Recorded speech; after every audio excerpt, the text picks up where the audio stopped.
Hello friends, जय जगन्नाथ बंधुगण। मुझे आरंभ करुच्ची तो 13/2/2026 शुक्रवार तृतीय चतुर्थ पंचम श्रेणी पाठ टीका। आपण मैंने जब मो चैनल नुआ होते तो मो चैनल को गोटे लाइक शेयर और सब्सक्राइब करेंगे और कमेंट निश्चय करेंगे। मु बर्तमान आरंभ करुच्ची पाठ टीका। श्रेणी तृतीय श्रेणी, पीरियड 10टा 15 11टा। विषय है भाषा आम साहित्य विप्लवी बक्सी जगबंधु। मुख्य धारणा है नाटकर शैली विषय धारणा। शिक्षण फलाफल संलाप गुड़ी को नहीं प्रतियोगिता भितर कहे। कठिन शब्द को नहीं तार अर्थ बुझे। एलो कोड है ओडी 212। शिक्षण सामग्री पाठ्यपुस्तक विभिन्न संग्रामी नेता जीवनी कहानी। शिक्षण कार्य है सूचना अनुसार संलाप गुड़ी को शुणी निज पाली अनुसार वर्णना कराइबे। द्वितीय पीरियड है शिशु बाटिका 11टा 11:45। शिशु बाटिका कागज 21 कागज 32। लेखन छोट छोट शब्द नहीं जोड़े, वस्तु को देखिए, तार नाम कहे। ED 102 CG 21। विभिन्न प्रकार चित्र, बेलून, कार्ड चित्र इत्यादि। विभिन्न प्रकार कला सामग्री को जानिबे और वस्तु देखि तार नाम जणाइबे।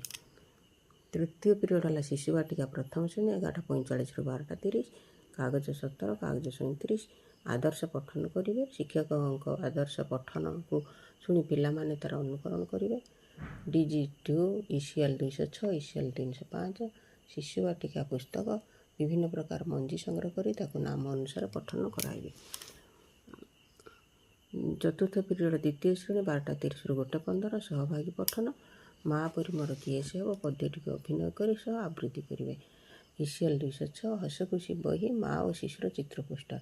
सरल प्रश्नर उत्तर देवे, अनुकरण कर पद्यटी को आवृत्ति कराइबे। 1:15 ରୁ 2टा पर्यंत मध्याह्न भोजन विरति।